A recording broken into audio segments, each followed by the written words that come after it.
নবী করিম সাল্লাল্লাহু আলাইহি ওয়াসাল্লাম সর্বপ্রথম কোন যুদ্ধে আহত হন?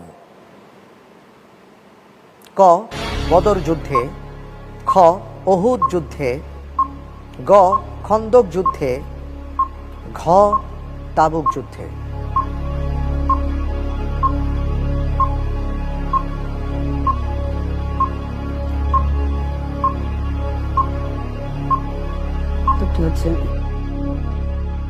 হচ্ছে খ উহুদ যুদ্ধে।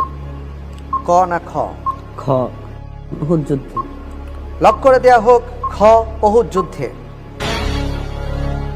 আপনি যে উত্তরটি দিয়েছেন, আল্লাহ রসুল সাল্লাল্লাহু আলাইহি ওয়াসাল্লাম দ্বীন প্রচারের জন্য তিনি কষ্ট করেছেন, তিনি মার খেয়েছেন এবং কাফেরদের বিরুদ্ধে যখন লড়াইয়ে অবতীর্ণ হয়েছেন, জিহাদের ময়দানে যুদ্ধে আহত হয়েছেন। আমরা দেখতে পাচ্ছি আপনি যে উত্তরটি দিয়েছেন উত্তরটি সঠিক হয়েছে। হাদিসের ভাষ্য অনুযায়ী মুসলিম সমাজে কাদের থেকে যাকাত গ্রহণ করা হবে? ক ধনীদের থেকে, খ গরিবদের থেকে, গ নিম্নবিত্তদের থেকে, ঘ কোটিপতিদের থেকে।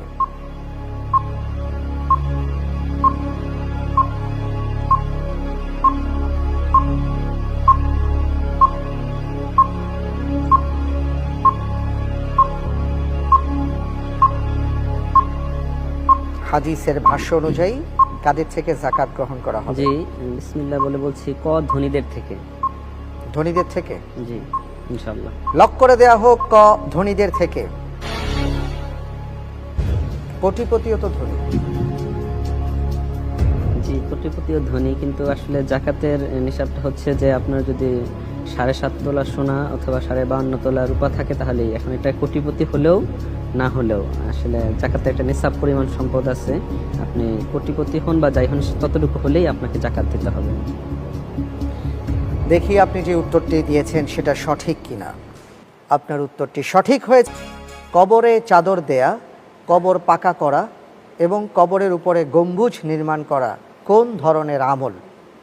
ক শিরক, খ কুফর, গ বিদআহ, ঘ সুন্নাহ।